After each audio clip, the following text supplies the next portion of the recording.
Chapter 13. The Attack. Slowly, and without the slightest appearance of haste or excitement, the three columns crept on.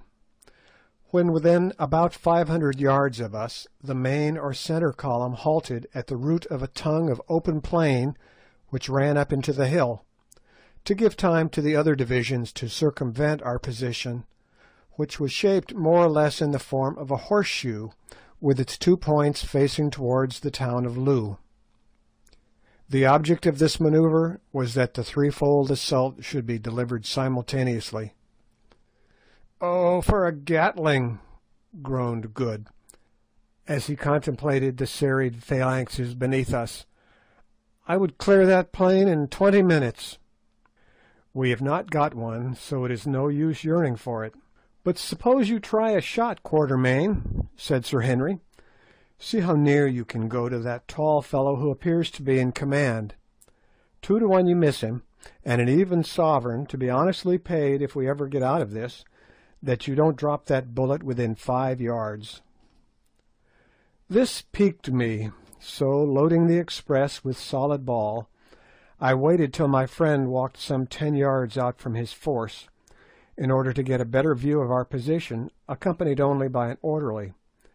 Then, lying down and resting the express on a rock, I covered him.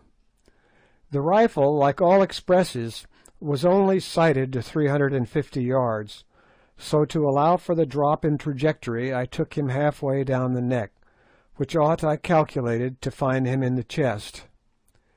He stood quite still, and gave me every opportunity, but whether it was the excitement or the wind, or the fact of the man being a long shot, I don't know, but this was what happened. Getting dead on, as I thought, a fine sight, I pressed, and when the puff of smoke had cleared away, to my disgust, I saw my man standing there unharmed, whilst his orderly, who was at least 3 paces to the left, was stretched upon the ground, apparently dead.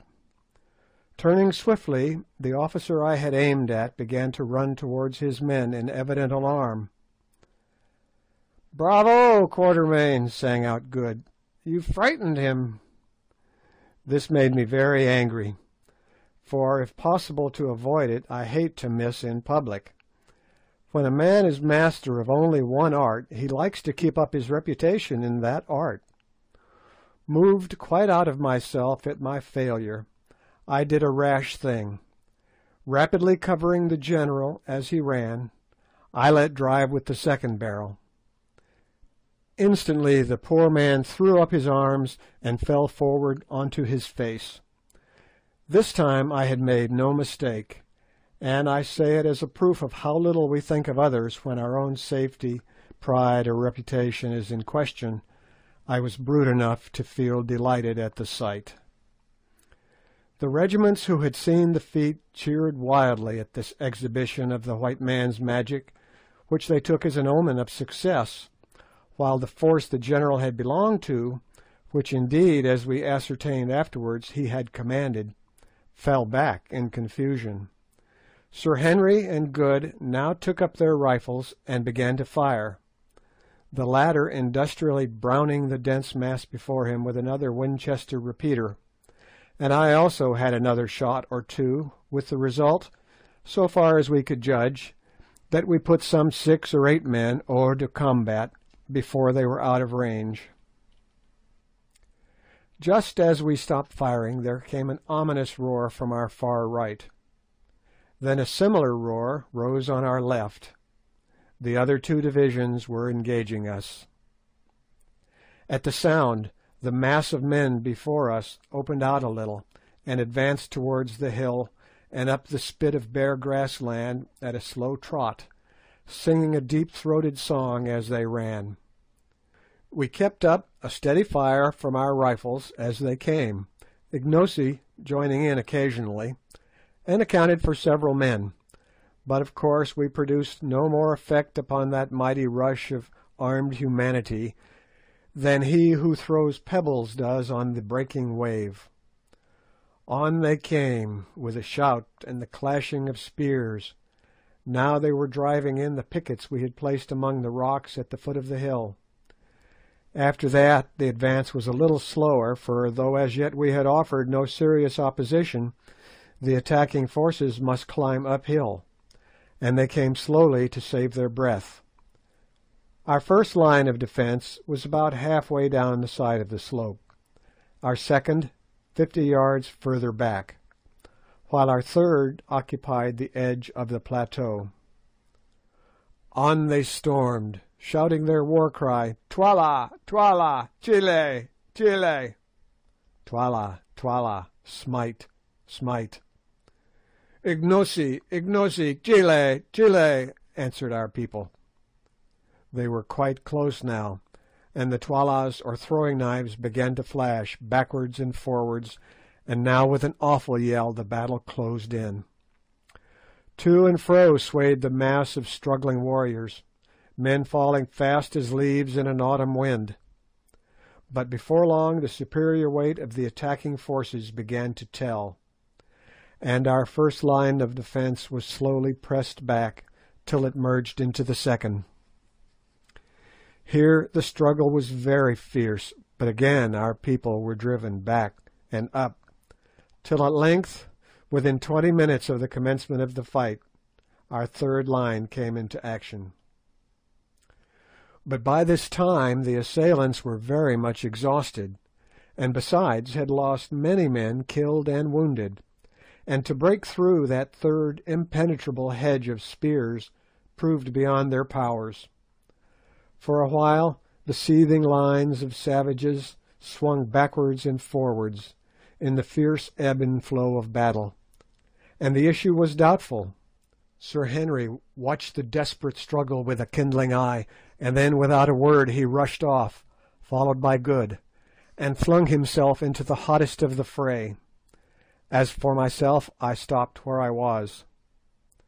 The soldiers caught sight of his tall form as he plunged into battle, and there rose a cry of "Nanzia incubu! Nanzia uncunguglovo!" Here is the elephant. "Chile! Chile!" From that moment the end was no longer in doubt.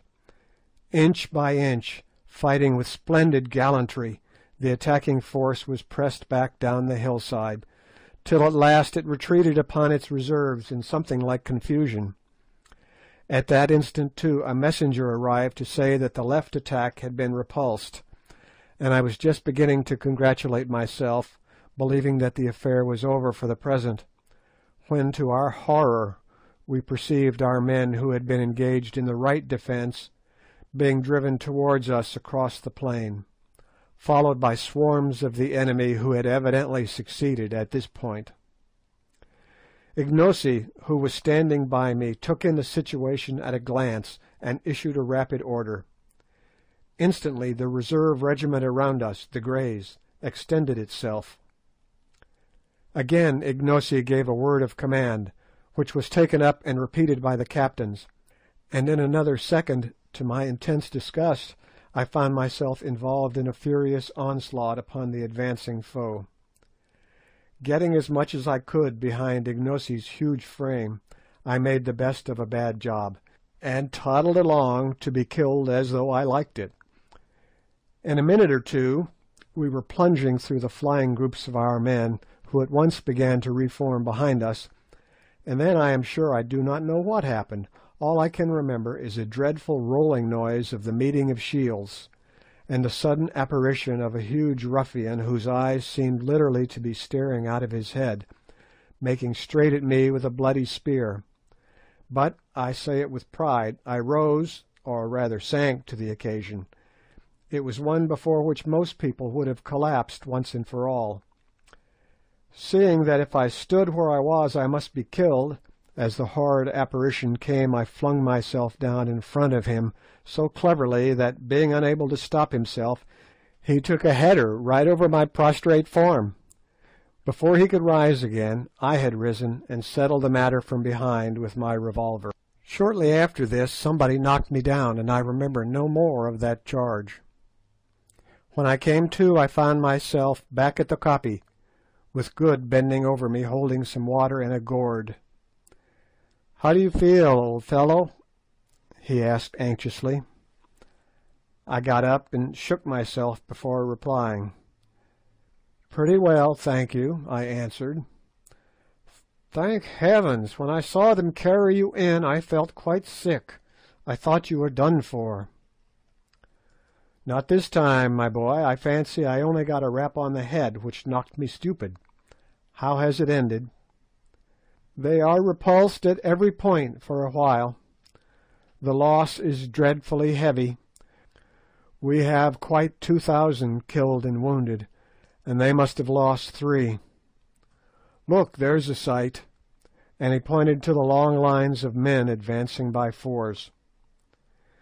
In the centre of every group of 4, and being borne by it, was a kind of hide tray, of which a Kukuana force always carries a quantity, with a loop for a handle at each end.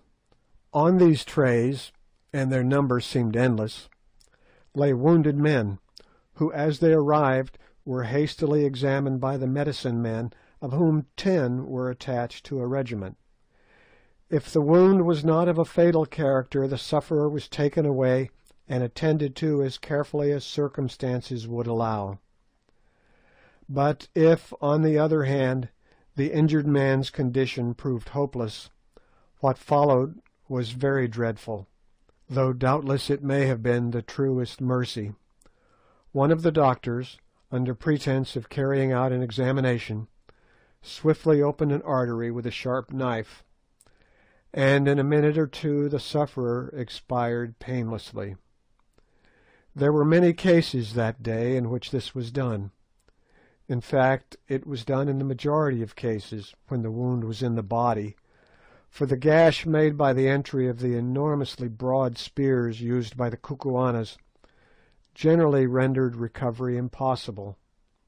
In most instances the poor sufferers were already unconscious, and in others the fatal nick of the artery was inflicted so swiftly and painlessly that they did not seem to notice it. Still, it was a ghastly sight, and one from which we were glad to escape. Indeed, I never remember anything of the kind that affected me more than seeing these gallant soldiers thus put out of pain by the red-handed medicine men, except, indeed, on one occasion when, after an attack, I saw a force of Swazis burying their hopelessly wounded alive. Hurrying from this dreadful scene to the further side of the koppie, we found Sir Henry, who still held a battle-axe in his hand, Ignosi, Infadoos, and 1 or 2 of the chiefs in deep consultation. "Thank heaven, here you are, Quatermain. I can't quite make out what Ignosi wants to do. It seems that though we have beaten off the attack, Twala is now receiving large reinforcements and is showing a disposition to invest us with the view of starving us out." "That's awkward."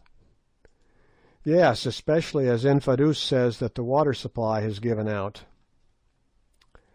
"My lord, that is so," said Infadoos. "The spring cannot supply the wants of so great a multitude, and it is failing rapidly. Before night we shall all be thirsty. Listen, Macumazahn, thou art wise, and hast doubtless seen many wars in the lands from whence thou camest, that is, if indeed they make wars in the stars. Now tell us, what shall we do? Twala has brought up many fresh men to take the place of those who have fallen. Yet Twala has learnt his lesson. The hawk did not think to find the heron ready, but our beak has pierced his breast. He fears to strike at us again. We too are wounded, and he will wait for us to die.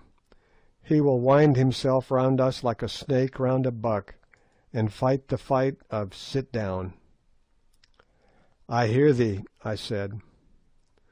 "So, Macumazahn, thou seest we have no water here, and but a little food, and we must choose between these 3 things: to languish like a starving lion in his den, or to strive to break away towards the north, or," and here he rose and pointed towards the dense mass of our foes, "to launch ourselves straight at Twala's throat.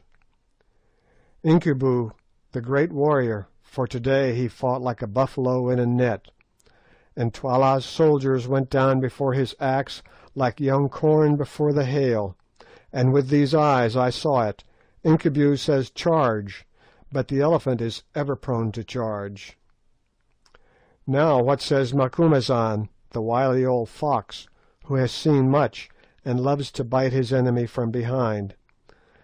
The last word is in Ignosi, the king, for it is a king's right to speak of war. But let us hear thy voice, O Macumazahn, who watches by night, and the voice too of him of the transparent eye. What sayest thou, Ignosi? I asked. Nay, my father, answered our quondam servant, who now, clad as he was in the full panoply of savage war, looked every inch a warrior king. Do thou speak, and let me, who am but a child in wisdom besides thee, hearken to thy words. Thus adjured, after taking hasty counsel with Good and Sir Henry, I delivered my opinion briefly to the effect that, being trapped, our best chance, especially in view of the failure of our water supply, was to initiate an attack upon Twala's forces. Then I recommended that the attack should be delivered at once, before our wounds grew stiff, and also before the sight of Twala's overpowering force caused the hearts of our soldiers to wax small like fat before a fire. Otherwise, I pointed out, some of the captains might change their minds, and making peace with Twala, desert to him, or even betray us into his hands. This expression of opinion seemed, on the whole, to be favourably received. Indeed, among the Kukuanas my utterances met with a respect which has never been accorded to them before or since. But the real decision as to our plans lay with Ignosi, who, since he had been recognized as rightful king, could exercise the almost unbounded rights of sovereignty, including, of course, the final decision on matters of generalship, and it was to him that all eyes were now turned. At length, after a pause during which he appeared to be thinking deeply, he spoke. Incubu, Macumazahn, and Bougwan, brave white men, and my friends, Infadoos, my uncle, and chiefs, my heart is fixed.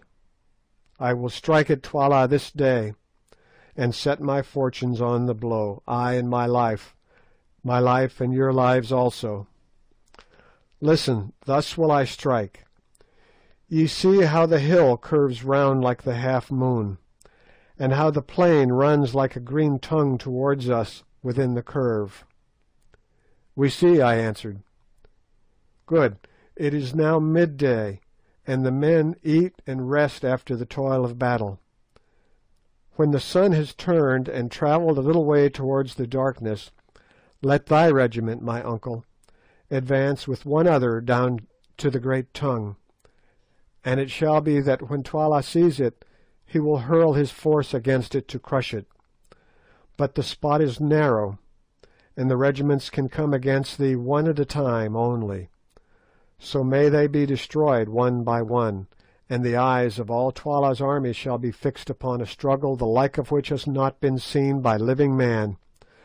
And with thee, my uncle, shall go Incubu, my friend, that when Twala sees his battle-axe flashing in the first rank of the Greys, his heart may grow faint.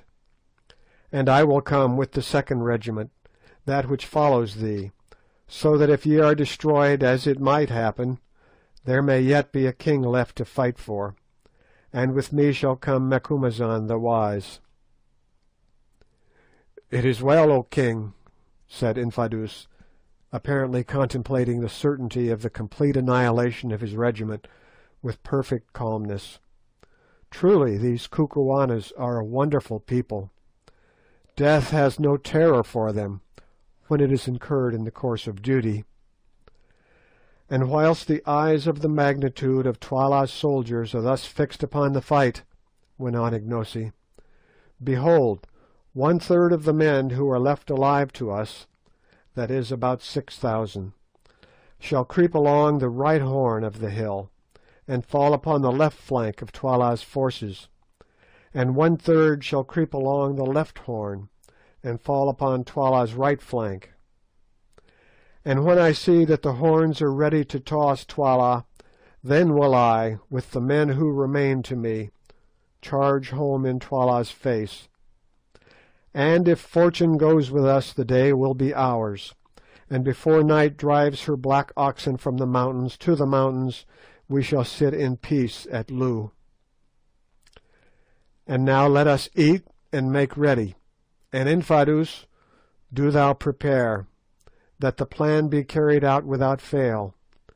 And stay, let my white father, Bougwan, go with the right horn, that his shining eye may give courage to the captains." The arrangements for attack thus briefly indicated were set in motion with a rapidity that spoke well for the perfection of the Kukuana military system. Within little more than an hour, rations had been served out and devoured. The divisions were formed, the scheme of onslaught was explained to the leaders, and the whole force, numbering about 18,000 men, was ready to move, with the exception of a guard left in charge of the wounded. Presently Good came up to Sir Henry and myself. "Good-bye, you fellows," he said. "I am off with the right wing according to orders, and so I have come to shake hands in case we should not meet again, you know," he added significantly. We shook hands in silence, and not without the exhibition of as much emotion as Anglo-Saxons are wont to show. "It is a queer business," said Sir Henry, his deep voice shaking a little, "and I confess I never expect to see tomorrow's sun. So far as I can make out, the Greys, with whom I am to go, are to fight until they are wiped out, in order to enable the wings to slip around unawares and outflank Twala. Well, so be it. At any rate, it will be a man's death. Good-bye, old fellow. God bless you. I hope you will pull through and live to collar the diamonds. But if you do, take my advice and don't have anything more to do with pretenders." In another second Good had wrung us both by the hand and gone, and then Infadoos came up and led off Sir Henry to his place in the forefront of the Greys, whilst with many misgivings I departed with Ignosi to my station in the 2nd attacking regiment. End of Chapter 13. Chapter 14. The Last Stand of the Greys. In a few more minutes the regiments destined to carry out the flanking movements had tramped off in silence, keeping carefully to the lee of the rising ground in order to conceal their advance from the keen eyes of Twala's scouts. Half an hour or more was allowed to elapse between the setting out of the horns or wings of the army before any stir was made by the Greys and their supporting regiment, known as the Buffaloes, which formed its chest and were destined to bear the brunt of the battle. Both of these regiments were almost perfectly fresh and of full strength, the Greys having been in reserve in the morning, and having lost but a small number of men in sweeping back that part of the attack which had proved successful in breaking the line of defence on the occasion when I charged with them and was stunned for my pains. As for the Buffaloes, they had formed the 3rd line of defence on the left, and since the attacking force at that point had not succeeded in breaking through the 2nd, they had scarcely come into action at all. Infadoos, who was a wary old general, and knew the absolute importance of keeping up the spirits of his men on the eve of such a desperate encounter, employed the pause in addressing his own regiment, the Greys, in poetical language, explaining to them the honour that they were receiving in being put thus in the forefront of the battle, and in having the great white warrior from the Stars to fight with them in their ranks, and promising large rewards of cattle and promotion to all who survived in the event of Ignosi's arms being successful. I looked down the long lines of waving black plumes and stern faces beneath them, and sighed to think that within 1 short hour most, if not all, of those magnificent veteran soldiers, not a man of whom was under 40 years of age, would be laid dead or dying in the dust. It could not be otherwise. They were being condemned, with that wise recklessness of human life which marks the great general, and often saves his forces and attains his ends, to certain slaughter, in order to give their cause and the remainder of the army a chance of success. They were foredoomed to die, and they knew the truth. It was to be their task to engage regiment after regiment of Twala's army on the narrow strip of green beneath us, till they were exterminated, or till the wings found a favourable opportunity for their onslaught. And yet they never hesitated, nor could I detect a sign of fear upon the face of a single warrior. There they were, going to certain death, about to quit the blessed light of day for ever, and yet able to contemplate their doom without a tremor. Even at that moment I could not help contrasting their state of mind with my own, which was far from comfortable, and breathing a sigh of envy and admiration. Never before had I seen such an absolute devotion to the idea of duty, and such a complete indifference to its bitter fruits. "Behold your king," ended old Infadoos, pointing to Ignosi. "Go fight and fall for him, as it is the duty of brave men, and cursed and shameful for ever be the name of him who shrinks from death for his king, or who turns his back to the foe. Behold your king, chiefs, captains, and soldiers. Now do your homage to the sacred snake, and then follow on, that Incubu and I may show you a road to the heart of Twala's host." There was a moment's pause, then suddenly a murmur arose from the serried phalanxes before us, a sound like the distant whisper of the sea, caused by gentle tapping of the handles of 6,000 spears against the holders' shields. Slowly it swelled, till its growing volume deepened and widened into a roar of rolling noise that echoed like thunder against the mountains, and filled the air with heavy waves of sound. Then it decreased, and by faint degrees died away into nothing, and suddenly out crashed the royal salute. Ignosi, I thought to myself, might well be a proud man that day, for no Roman emperor ever had such a salutation from gladiators about to die. Ignosi acknowledged this magnificent act of homage by lifting his battle-axe, and then the Greys filed off in a triple-line formation, each line containing about 1,000 fighting men, exclusive of officers. When the last companies had advanced some 500 yards, Ignosi put himself at the head of the Buffaloes, which regiment was drawn up in a similar threefold formation, and gave the word to march, and off we went, I, needless to say, uttering the most heartfelt prayers that I might emerge from that entertainment with a whole skin. Many a queer position have I found myself in, but never before in one quite so unpleasant as the present, or one in which my chance of coming off safe was smaller.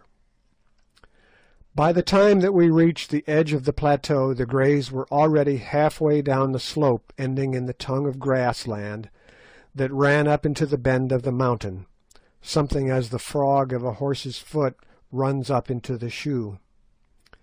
The excitement in Twala's camp on the plain beyond was very great, and regiment after regiment was starting forward at a long swinging trot in order to reach the root of the tongue of land before the attacking force could emerge into the plain of Loo. This tongue, which was some 400 yards in depth, even at its root or widest part was not more than 650 paces across, while at its tip it scarcely measured 90. The Greys, who, in passing down the side of the hill and on to the tip of the tongue, had formed into a column, on reaching the spot where it broadened out again, reassumed their triple-line formation, and halted dead. Then we, that is, the Buffaloes, moved down the tip of the tongue and took our stand in reserve, about 100 yards behind the last line of the Greys, and on slightly higher ground. Meanwhile we had leisure to observe Twala's entire force, which evidently had been reinforced since the morning attack, and could not now, notwithstanding their losses, number less than 40,000, moving swiftly up towards us. But as they drew near the root of the tongue they hesitated, having discovered that only one regiment could advance into the gorge at a time, and that there, some 70 yards from the mouth of it, unassailable except in front on account of the high walls of boulder-strewn ground on each side, stood the famous regiment of Greys, the pride and glory of the Kukuana army, ready to hold the way against their power as the three Romans once held the bridge against thousands. They hesitated, and finally stopped their advance. There was no eagerness to cross spears with these three grim ranks of warriors, who stood so firm and ready. Presently, however, a tall general, wearing the customary head-dress of nodding ostrich plumes, appeared, attended by a group of chiefs and orderlies, being, I thought, none other than Twala himself. He gave an order, and the first regiment, raising a shout, charged up towards the Greys, who remained perfectly still and silent till the attacking troops were within 40 yards, and a volley of Twalas or throwing knives came rattling among their ranks. Then suddenly, with a bound and a roar, they sprang forward with uplifted spears, and the regiment met in deadly strife.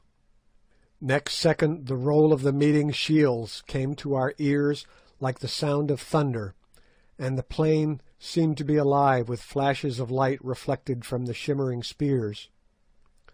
To and fro swung the surging mass of struggling, stabbing humanity, but not for long. Suddenly the attacking lines began to grow thinner, and then with a slow, long heave the Greys passed over them, just as a great wave heaves up its bulk and passes over a sunken ridge. It was done. That regiment was completely destroyed. But the Greys had but 2 lines left now. A third of their number were dead. Closing up shoulder to shoulder, once more they halted in silence and awaited attack, and I was rejoiced to catch sight of Sir Henry's yellow beard as he moved to and fro arranging the ranks. So he was yet alive!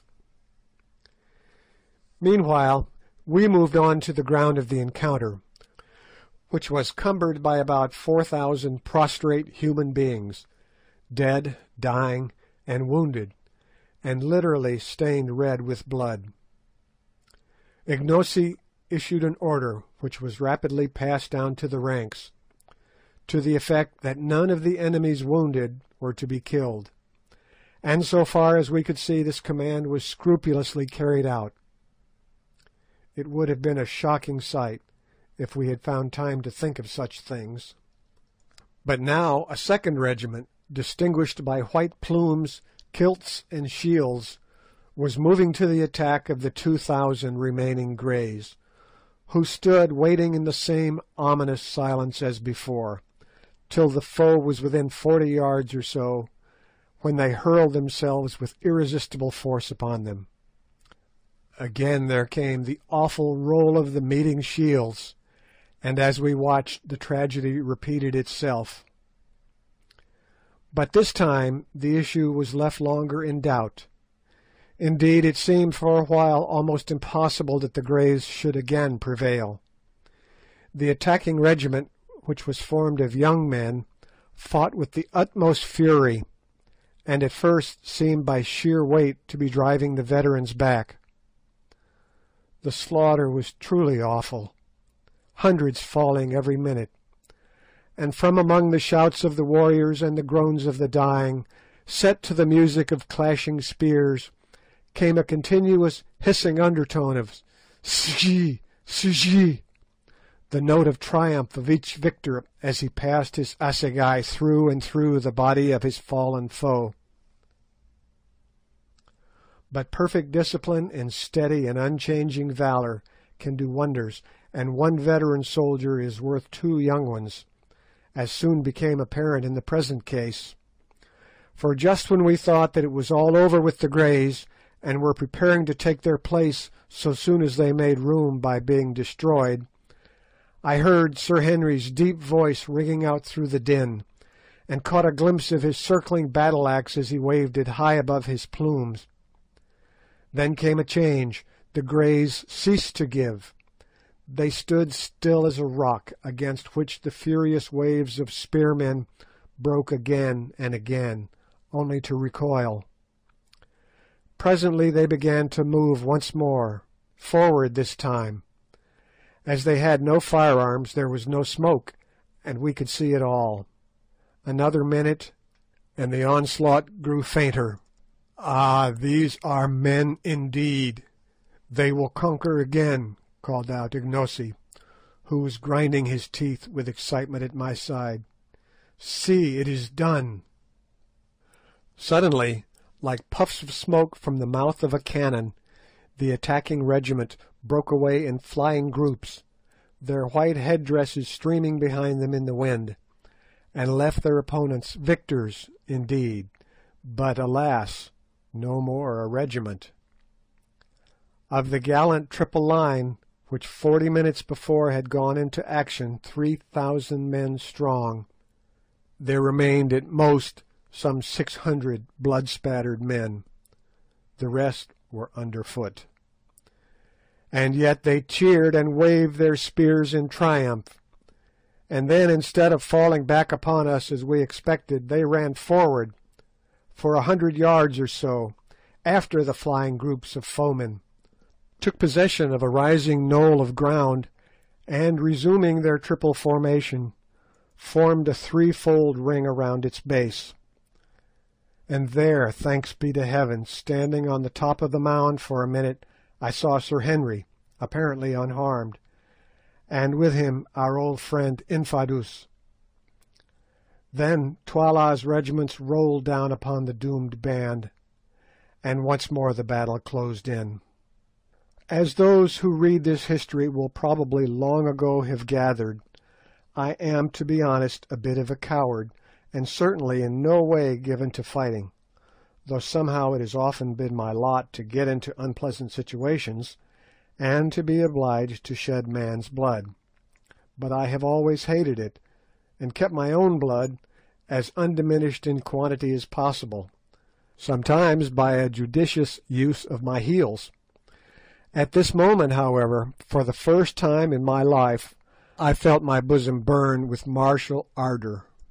Warlike fragments from the Ingoldsby legends, together with numbers of sanguinary verses in the Old Testament, sprang up in my brain like mushrooms in the dark. My blood, which hitherto had been half frozen with horror, went beating through my veins, and there came upon me a savage desire to kill and spare not. I glanced round at the serried ranks of warriors behind us, and somehow, all in an instant, I began to wonder if my face looked like theirs. There they stood, their hands twitching, their lips apart, the fierce features instinct with the hungry lust of battle, and in the eyes a look like the glare of a bloodhound when after a long pursuit he sights his quarry. Only Ignosi's heart, to judge from his comparative self-possession, seemed to all appearances to beat as calmly as ever beneath his leopard-skin cloak, though even he still ground his teeth. I could bear it no longer. "Are we to stand here till we put out roots, Umbopa, Ignosi, I mean, while Twala swallows our brothers yonder?" I asked. "Nay, Macumazahn," was the answer. "See, now is the ripe moment. Let us pluck it." As he spoke, a fresh regiment rushed past the ring upon the little mound, and wheeling round, attacked it from the hither side. Then, lifting his battle-axe, Ignosi gave the signal to advance, and screaming the wild Kukuana war-cry, the buffaloes charged home with a rush like the rush of the sea. What followed immediately on this it is out of my power to tell. All I can remember is an irregular yet ordered advance that seemed to shake the ground, a sudden change of front and forming up on the part of the regiment against which the charge was directed, then an awful shock, a dull roar of voices, and a continuous flashing of spears, seen through a red mist of blood. When my mind cleared, I found myself standing inside the remnant of the Greys near the top of the mound, and just behind no less a person than Sir Henry himself. How I got there I had at the moment no idea, but Sir Henry afterwards told me that I was borne up by the first furious charge of the buffaloes almost to his feet, and then left, as they in turn were pressed back. Thereon he dashed out of the circle and dragged me into shelter. As for the fight that followed, who can describe it? Again and again the multitudes surged against our momentarily lessening circle, and again we beat them back. The stubborn spearmen still made good the dark impenetrable wood, each stepping where his comrade stood the instant that he fell, as someone or other beautifully says. It was a splendid thing to see those brave battalions come on time after time over the barriers of their dead, sometimes lifting corpses before them to receive our spear thrusts, only to leave their own corpses to swell the rising piles. It was a gallant sight to see that old warrior Infadoos, as cool as though he were on parade, shouting out orders, taunts, and even jests, to keep up the spirit of his few remaining men, and then, as each charge rolled on, stepping forward to wherever the fighting was thickest, to bear his share in its repulse. And yet more gallant was the vision of Sir Henry, whose ostrich plumes had been shorn off by a spear thrust, so that his long yellow hair streamed out in the breeze behind him. There he stood, the great Dane, for he was nothing else, his hands, his axe, and his armour all red with blood, and none could live before his stroke. Time after time I saw it sweeping down, as some great warrior ventured to give him battle, and as he struck it he shouted, "Ahoy! Ahoy!" like his berserkir forefathers, and the blow went crashing through shield and spear, through head-dress, hair, and skull, till at last none would of their own will come near the great white Umtagati, the wizard who killed and failed not. But suddenly there rose a cry of "Twala! Twala!" and out of the press sprang forward none other than the gigantic one-eyed king himself, also armed with battle-axe and shield, and clad in chain armour. "Where art thou, Incubu, thou white man, who slewest Scragga my son? See if thou canst slay me," he shouted, and at the same time hurled a tolla straight at Sir Henry, who fortunately saw it coming, and caught it on his shield, which it transfixed, remaining wedged in the iron plate behind the hide. Then, with a cry, Twala sprang forward straight at him, and with his battle axe struck him such a blow upon the shield that the mere force and shock of it brought Sir Henry, strong man as he is, down upon his knees. But at this time the matter went no further, for that instant there rose from the regiments pressing round us something like a shout of dismay, and on looking up I saw the cause. To the right and to the left the plain was alive with the plumes of charging warriors. The outflanking squadrons had come to our relief. The time could not have been better chosen. All Twala's army, as Ignosi predicted would be the case, had fixed their attention on the bloody struggle which was raging round the remnant of the Greys and that of the Buffaloes, who were now carrying on a battle of their own at a little distance, which two regiments had formed the chest of our army. It was not until our horns were about to close upon them that they had dreamed of their approach, for they believed these forces to be hidden in reserve upon the crest of the moon-shaped hill. And now, before they could even assume a proper formation for defence, the outflanking impis had leapt like greyhounds on their flanks. In 5 minutes the fate of the battle was decided. Taken on both flanks, and dismayed at the awful slaughter inflicted upon them by the Greys and Buffaloes, Twala's regiments broke into flight, and soon the whole plain between us and Loo was scattered with groups of running soldiers making good their retreat. As for the hosts that had so recently surrounded us and the Buffaloes, they melted away as though by magic, and presently we were left standing there like a rock from which the sea has retreated. But what a sight it was! Around us the dead and dying lay in heaped-up masses, and of the gallant Greys there remained but 95 men upon their feet. More than 3,400 had fallen in this one regiment, most of them never to rise again. "Men," said Infadoos calmly, as between the intervals of binding a wound on his arm he surveyed what remained to him of his corps, "ye have kept up the reputation of your regiment, and this day's fighting will be well spoken of by your children's children." Then he turned round and shook Sir Henry Curtis by the hand. "Thou art a great captain, Incubu," he said simply. "I have lived a long time among warriors, and have known many a brave one, yet have I never seen a man like unto thee."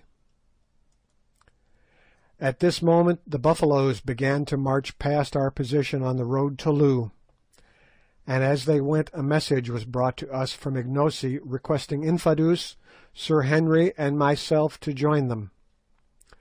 Accordingly, orders having been issued to the remaining 90 men of the Greys to employ themselves in collecting the wounded, we joined Ignosi, who informed us that he was pressing on to Loo to complete the victory by capturing Twala, if that should be possible.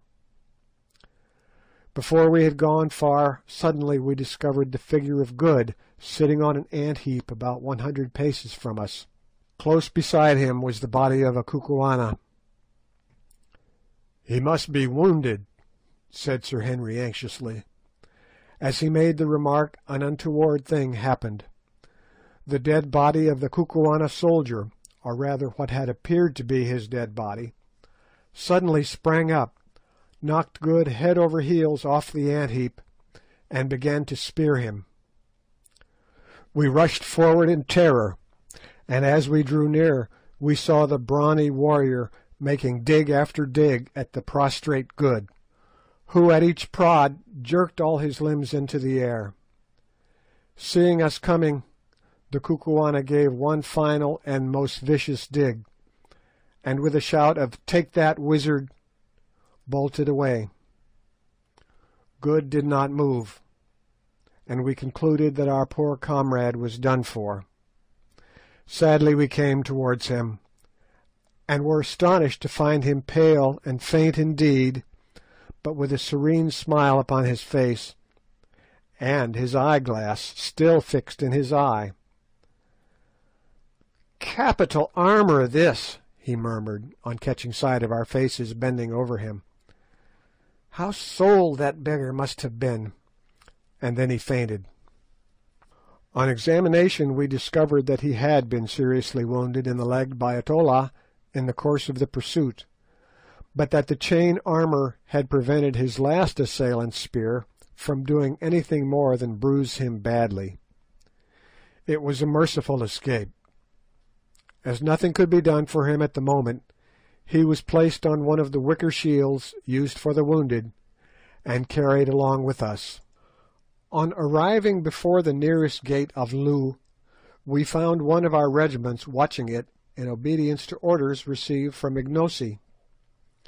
The other regiments were in the same way guarding the different exits to the town. The officer in command of this regiment saluted Ignosi as king, and informed him that Twala's army had taken refuge in the town, whither Twala himself had also escaped. But he thought that they were thoroughly demoralized and would surrender. Thereupon Ignosi, after taking counsel with us, sent forward heralds to each gate, ordering the defenders to open, and promising on his royal word life and forgiveness to every soldier who laid down his arms, but saying that if they did not do so before nightfall, he would certainly burn the town and all within its gates. This message was not without its effect. Half an hour later, amid the shouts and cheers of the Buffaloes, the bridge was dropped across the fosse, and the gates upon the further side were flung open.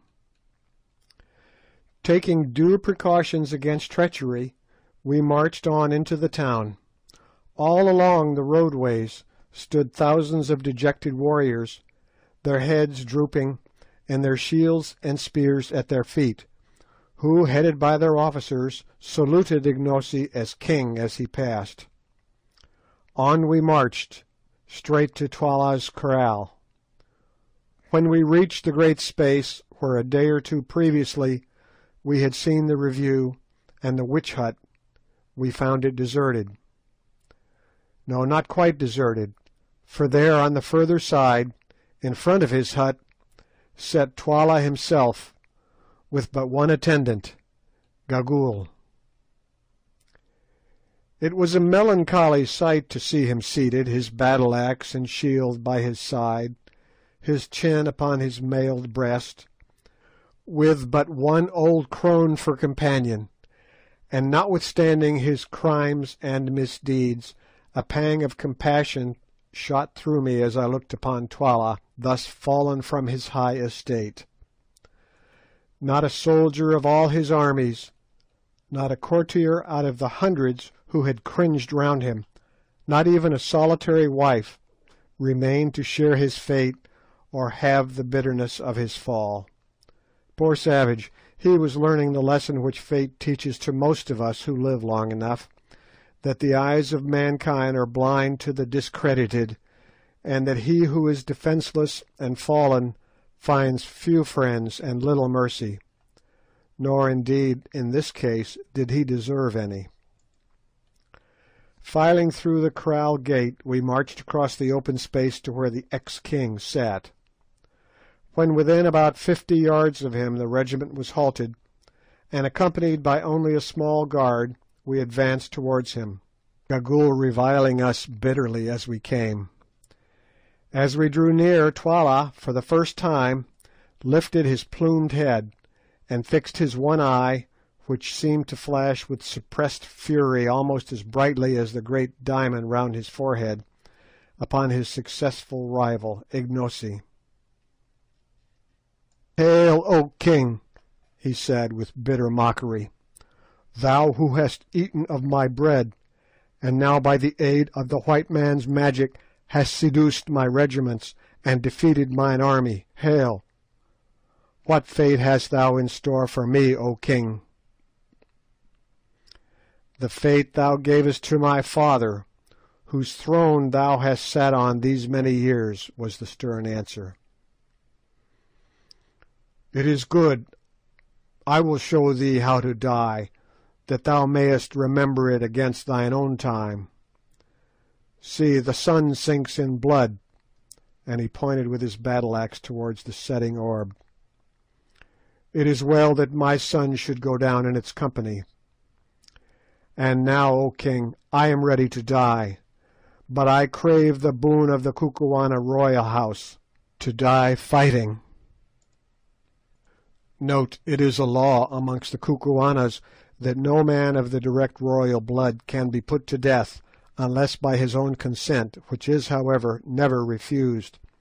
He is allowed to choose a succession of antagonists to be approved by the king, with whom he fights, till one of them kills him. Allan Quatermain. Thou canst refuse it, or even those cowards who fled today will hold thee shamed. It is granted. Choose, with whom wilt thou fight? Myself, I cannot fight with thee, for the king fights not except in war.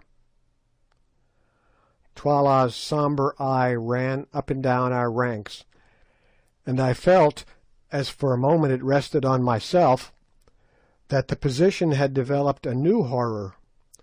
What if he chose to begin by fighting me? What chance should I have against a desperate savage 6 feet 5 high and broad in proportion? I might as well commit suicide at once.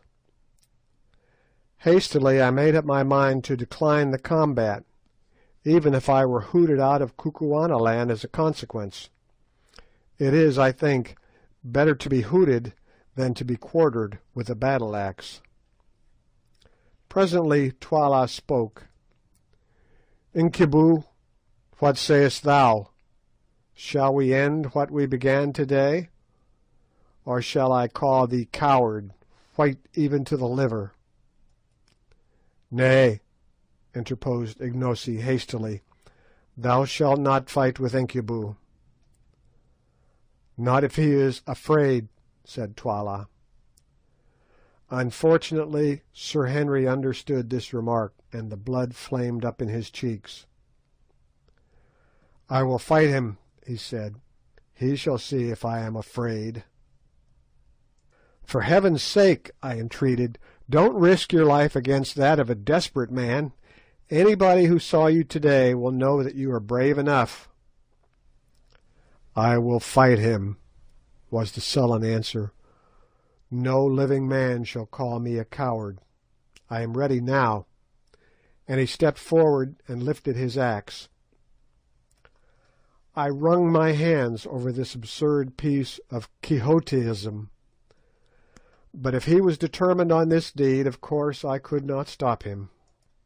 "Fight not, my white brother," said Ignosi, laying his hand affectionately on Sir Henry's arm. "Thou hast fought enough, and if aught befell thee at his hands it would cut my heart in twain." "I will fight, Ignosi," was Sir Henry's answer. "It is well, Incubu. Thou art a brave man. It will be a good fray. Behold, Twala, the elephant is ready for thee." The ex-king laughed savagely, and stepping forward faced Curtis. For a moment they stood thus, and the light of the sinking sun caught their stalwart frames and clothed them both in fire. They were a well-matched pair. Then they began to circle round each other, their battle-axes raised. Suddenly Sir Henry sprang forward and struck a fearful blow at Twala, who stepped to one side. So heavy was the stroke that the striker half overbalanced himself, a circumstance of which his antagonist took a prompt advantage. Circling his massive battle-axe round his head, he brought it down with tremendous force. My heart jumped into my mouth. I thought that the affair was already finished.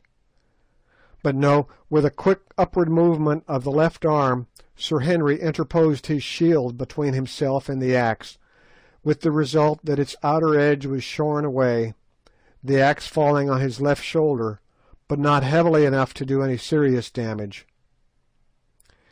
In another moment Sir Henry got in a second blow, which was also received by Twala upon his shield. Then followed blow upon blow that were in turn either received upon the shields or avoided. The excitement grew intense.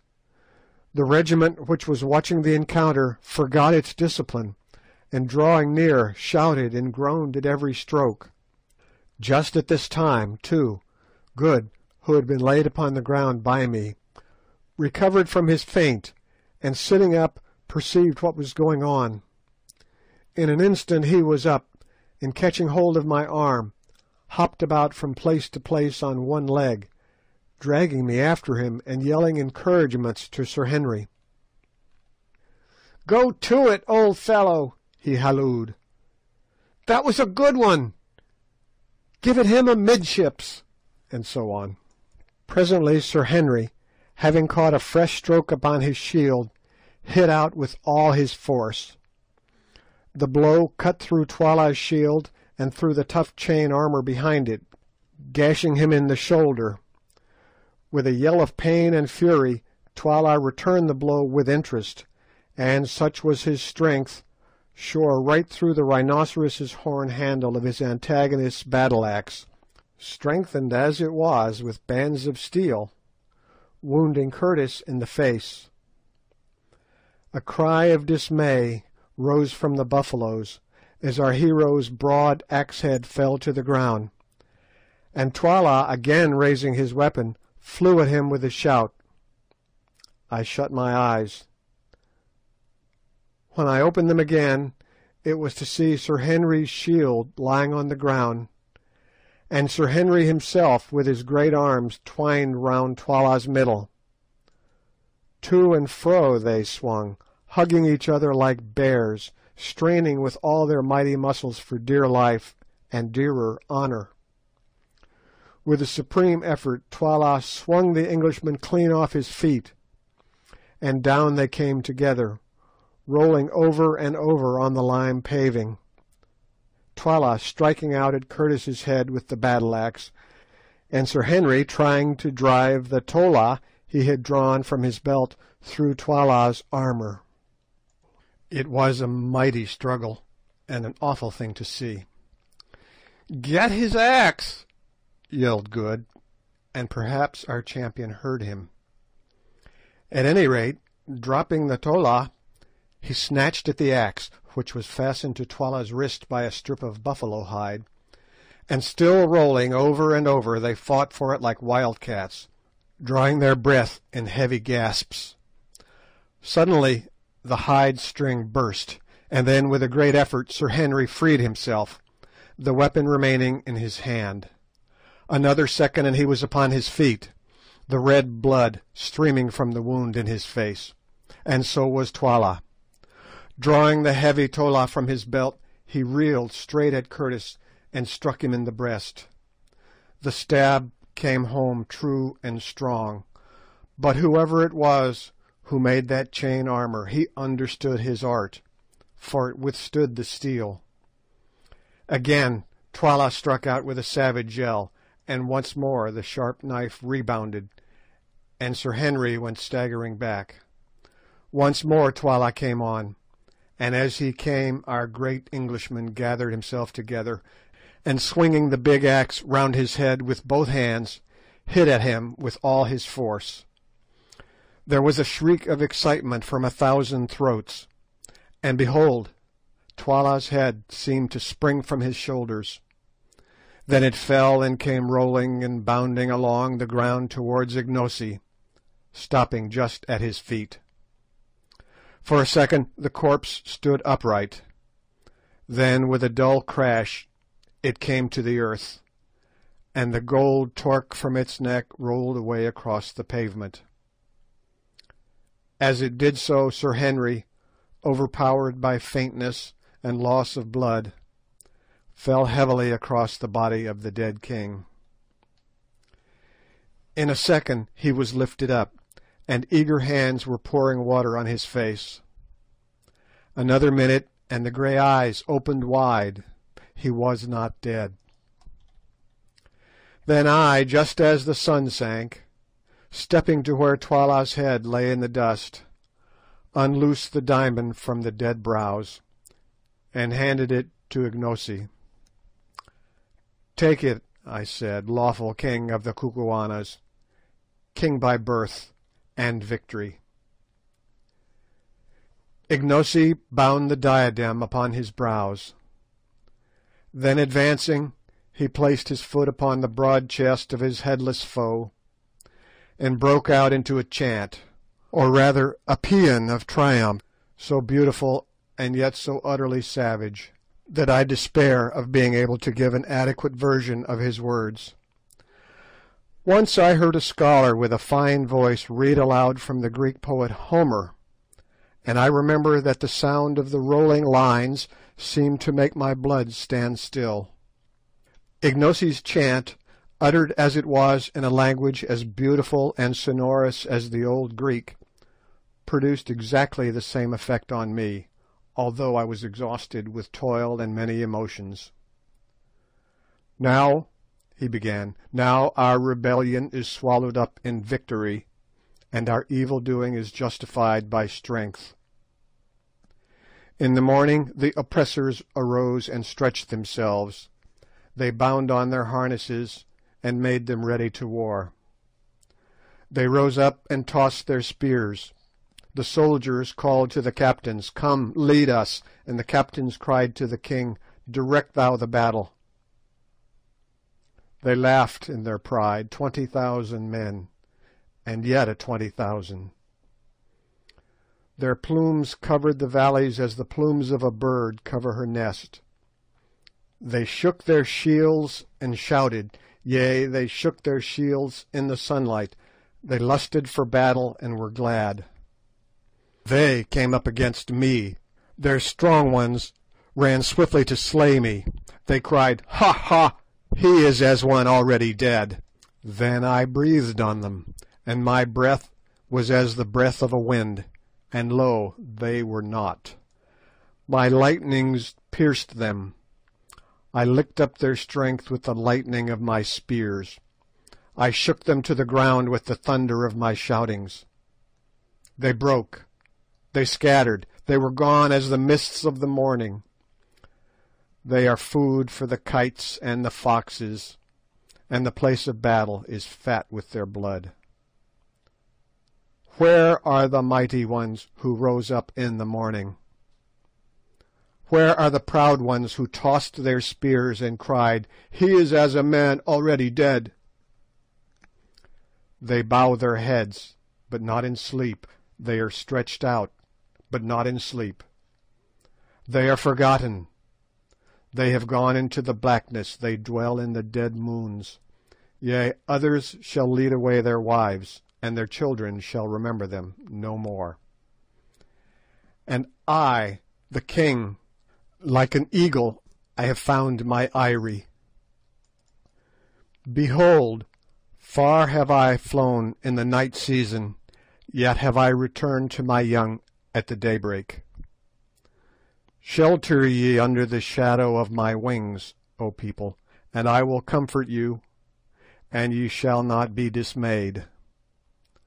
Now is the good time, the time of spoil. Mine are the cattle on the mountains, mine are the virgins in the corrals. The winter is overpast with storms, the summer is ready to come with flowers. Now evil shall cover up her face, now mercy and gladness shall dwell in the land. Rejoice, rejoice, my people. Let all the stars rejoice in that this tyranny is trodden down, in that I am the king." Ignosi ceased his song, and out of the gathering gloom came back the deep reply, "Thou art the king." Thus was my prophecy to the herald fulfilled, and within the 48 hours Twala's headless corpse was stiffening at Twala's gate. End of chapter 14. Chapter 15. Good falls sick. After the fight was ended, Sir Henry and Good were carried into Twala's hut, where I joined them. They were both utterly exhausted by exertion and loss of blood, and indeed my own condition was little better. I am very wiry, and can stand more fatigue than most men, probably on account of my light weight and long training. But that night I was quite done up, and, as is always the case when exhausted, that old wound which the lion gave me began to pain. Also my head was aching violently from the blow I had received in the morning, when I was knocked senseless. Altogether a more miserable trio than we were that evening it would have been difficult to discover, and our only comfort lay in the reflection that we were exceedingly fortunate to be there to feel miserable, instead of being stretched dead upon the plain, as so many thousands of brave men were that night, who had risen well and strong in the morning. Somehow, with the assistance of the beautiful Foulata, who, since we had been the means of saving her life, had constituted herself our handmaiden, and especially Good's, we managed to get off the chain shirts, which had certainly saved the lives of two of us that day. As I expected, we found that the flesh underneath was terribly contused, for though the steel links had kept the weapons from entering, they had not prevented them from bruising. Both Sir Henry and Good were a mass of contusions, and I was by no means free. As a remedy, Foulata brought us some pounded green leaves with an aromatic odour, which, when applied as a plaster, gave us considerable relief. But though the bruises were painful, they did not give us such anxiety as Sir Henry's and Good's wounds. Good had a hole right through the fleshy part of his beautiful white leg, from which he had lost a great deal of blood, and Sir Henry, with other hurts, had a deep cut over the jaw, inflicted by Twala's battle-axe. Luckily Good is a very decent surgeon, and so soon as his small box of medicines was forthcoming, having thoroughly cleansed the wounds, he managed to stitch up first Sir Henry's and then his own pretty satisfactorily, considering the imperfect light given by the primitive Kukuana lamp in the hut. Afterwards he plentifully smeared the injured places with some antiseptic ointment, of which there was a pot in the little box, and we covered them with the remains of a pocket handkerchief which we possessed. Meanwhile Foulata had prepared us some strong broth, for we were too weary to eat. This we swallowed, and then threw ourselves down on the piles of magnificent karosses, or fur rugs, which were scattered about the dead king's great hut. By a very strange instance of the irony of fate, it was on Twala's own couch, and wrapped in Twala's own particular kaross, that Sir Henry, the man who had slain him, slept that night. I say slept, but after that day's work, sleep was indeed difficult. To begin with, in truth, the air was full of farewells to the dying and mournings for the dead. From every direction came the sound of the wailing of women whose husbands, sons, and brothers had perished in the battle. No wonder that they wailed, for over 12,000 men, or nearly a fifth of the Kukuana army, had been destroyed in that awful struggle. It was heart-rending to lie and listen to their cries for those who never would return, and it made me understand the full horror of the work done that day to further man's ambition. Towards midnight, however, the ceaseless crying of the women grew less frequent, till at length the silence was only broken at intervals of a few minutes by a long piercing howl that came from a hut in our immediate rear, which, as I afterwards discovered, proceeded from Gagool, keening over the dead King Twala. After that I got a little fitful sleep, only to wake from time to time with a start, thinking that I was once more an actor in the terrible events of the last 24 hours. Now I seemed to see that warrior whom my hand had sent to his last account charging at me on the mountain top. Now I was once more in that glorious ring of greys, which made its immortal stand against all Twala's regiments upon the little mound.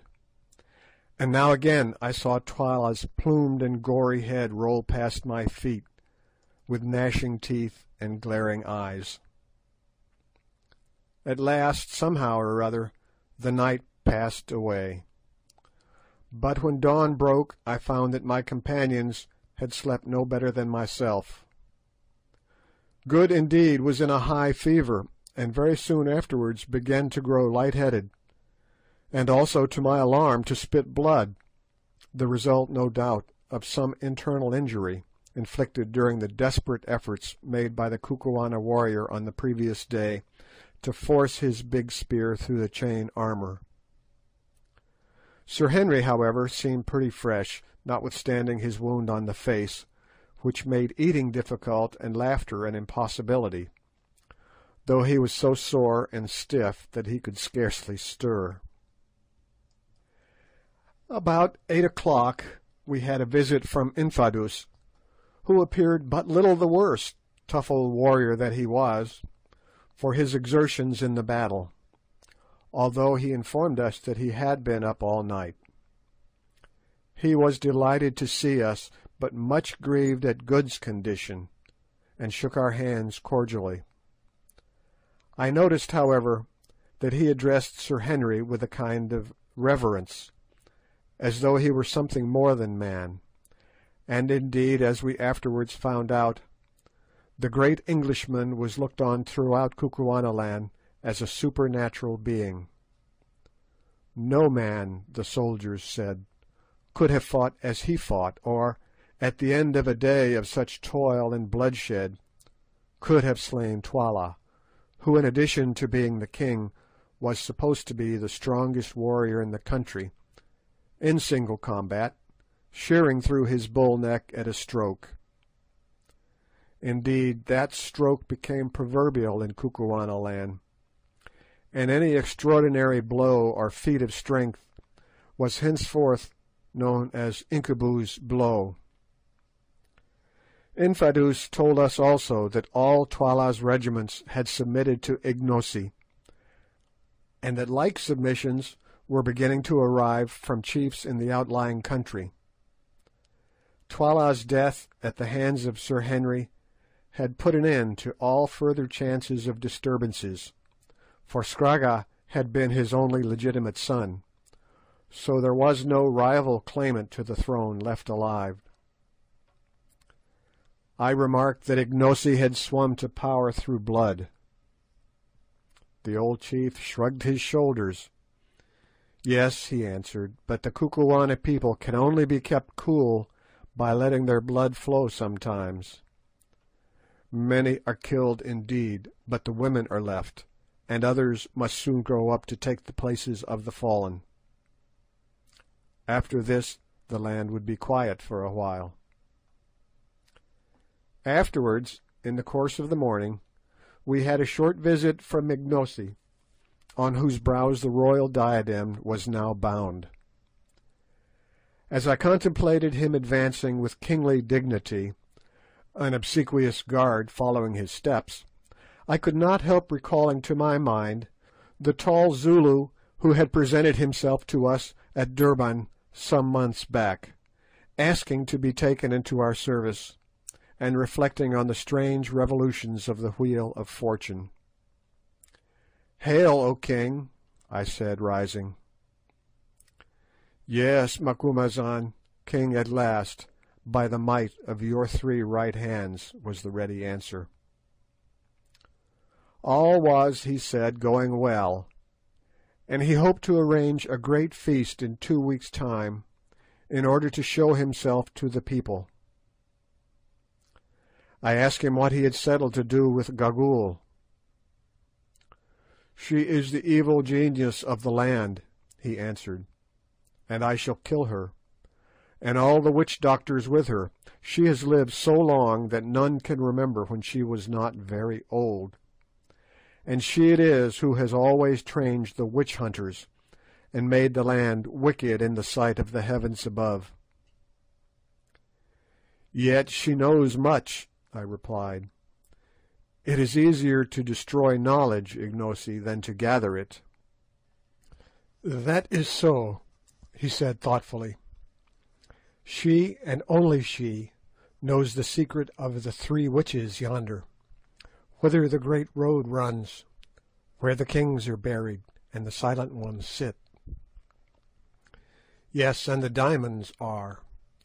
Forget not thy promise, Ignosi. Thou must lead us to the mines, even if thou hast to spare Gagool alive to show the way." "I will not forget, Macumazahn, and I will think on what thou sayest." After Ignosi's visit I went to see Good, and found him quite delirious.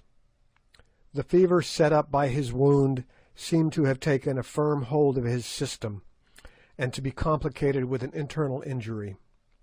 For 4 or 5 days his condition was most critical. Indeed, I believe it firmly that had it not been for Foulata's indefatigable nursing, he must have died. Women are women all the world over, whatever their colour. Yet somehow it seemed curious to watch this dusky beauty bending night and day over the fevered man's couch, and performing all the merciful errands of a sick room swiftly, gently, and with as fine an instinct as that of a trained hospital nurse. For the first night or two I tried to help her, and so did Sir Henry as soon as his stiffness allowed him to move. But Foulata bore our interference with impatience, and finally insisted upon our leaving him to her, saying that our movements made him restless, which I think was true. Day and night she watched him and tended him, giving him his only medicine, a native cooling drink made of milk, in which was infused juice from the bulb of a species of tulip, and keeping the flies from settling on him. I can see the whole picture now as it appeared night after night by the light of our primitive lamp. Good tossing to and fro, his features emaciated, his eyes shining large and luminous, and jabbering nonsense by the yard, and seated on the ground by his side, her back resting against the wall of the hut, the soft-eyed, shapely Kukuana beauty, her face, weary as it was with her long vigil, animated by a look of infinite compassion, or was it something more than compassion? For 2 days we thought that he must die, and crept about with heavy hearts. Only Foulata would not believe it. "He will live," she said. For 300 yards or more around Twala's chief hut, where the sufferer lay, there was silence, for by the king's order all who lived in the habitations behind it, except Sir Henry and myself, had been removed, lest any noise should come to the sick man's ears. One night, it was the 5th of Good's illness, as was my habit, I went across to see how he was doing before turning in for a few hours. I entered the hut carefully. The lamp placed upon the floor showed the figure of Good tossing no more, but lying quite still. So it had come at last. In the bitterness of my heart I gave something like a sob. "Hush!" came from the patch of dark shadow behind Good's head. Then, creeping closer, I saw that he was not dead, but sleeping soundly, with Foulata's taper fingers clasped tightly in his poor white hand. The crisis had passed, and he would live. He slept like that for 18 hours, and I scarcely like to say it, for I fear I should not be believed, but during the entire period did this devoted girl sit by him, fearing that if she moved and drew away her hand it would wake him. What she must have suffered from cramp and weariness, to say nothing of want of food, nobody will ever know. But it is the fact that, when at last he woke, she had to be carried away. Her limbs were so stiff that she could not move them. After the turn had once been taken, Good's recovery was rapid and complete. It was not till he was nearly well that Sir Henry told him all he owed to Foulata, and when he came to the story of how she sat by his side for 18 hours, fearing lest by moving she would wake him, the honest sailor's eyes filled with tears. He turned and went straight to the hut where Foulata was preparing the midday meal, for we were back in our old quarters now, taking me with him to interpret in case he could not make his meaning clear to her, though I am bound to say that she understood him marvellously as a rule, considering how extremely limited was his foreign vocabulary. "Tell her," said Good, "that I owe her my life, and that I will never forget her kindness to my dying day." I interpreted, and under her dark skin she actually seemed to blush. Turning to him with one of those swift and graceful motions that in her always reminded me of the flight of a wild bird, Foulata answered softly, glancing at him with her large brown eyes. "Nay, my lord forgets. Did he not save my life, and am I not my lord's handmaiden?" It will be observed that the young lady appeared entirely to have forgotten the share which Sir Henry and myself had taken in her preservation from Twala's clutches. But that is the way of women. I remember my dear wife was just the same. Well, I retired from that little interview sad at heart. I did not like Miss Foulata's soft glances, for I knew the fatal amorous propensities of sailors in general, and of Good in particular. There are two things in the world, as I have found out, which cannot be prevented. You cannot keep a Zulu from fighting, or a sailor from falling in love upon the slightest provocation. It was a few days after this last occurrence that Ignosi held his great indaba, or council, and was formally recognised as king by the Indunas, or headmen, of Kukuanaland. The spectacle was a most imposing one, including as it did a grand review of troops. On this day the remaining fragments of the Greys were formally paraded, and in the face of the army thanked for their splendid conduct in battle. To each man the king made a large present of cattle, promoting them one and all to the rank of officers in the new corps of Greys, which was in process of formation. An order was also promulgated throughout the length and breadth of Kukuanaland, that whilst we honoured the country by our presence, we three were to be greeted with the royal salute, and to be treated with the same ceremony and respect that was by custom accorded to the king.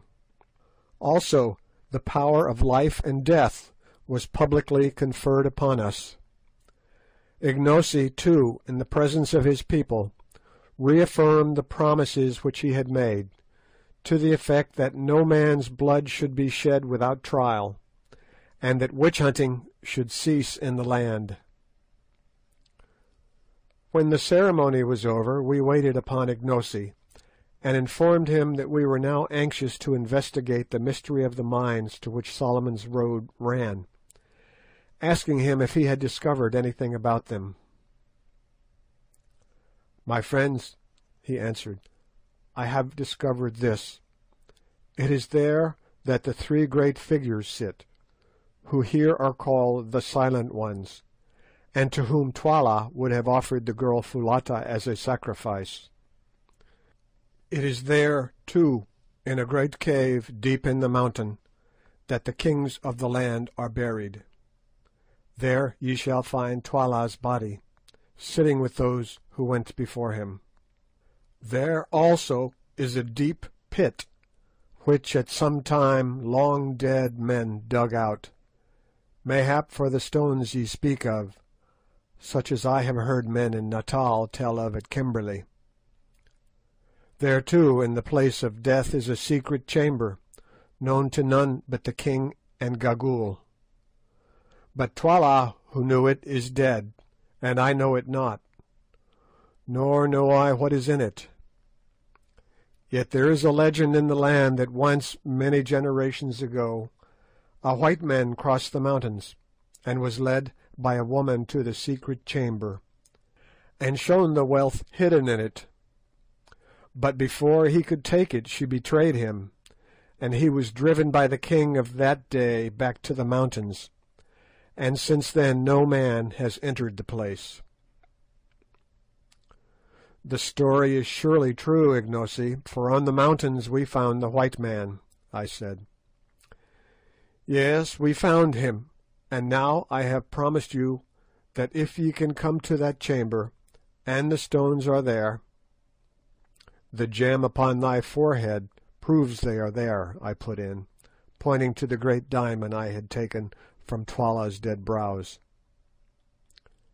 Mayhap, if they are there, he said, ye shall have as many as ye can take hence, if indeed ye would leave me, my brothers. First we must find the chamber, said I. There is but one who can show it to thee, Gagool. And if she will not? Then she must die, said Ignosi sternly. I have saved her alive but for this. Stay, she shall choose. And calling to a messenger, he ordered Gagool to be brought before him. In a few minutes she came, hurried along by two guards, whom she was cursing as she walked.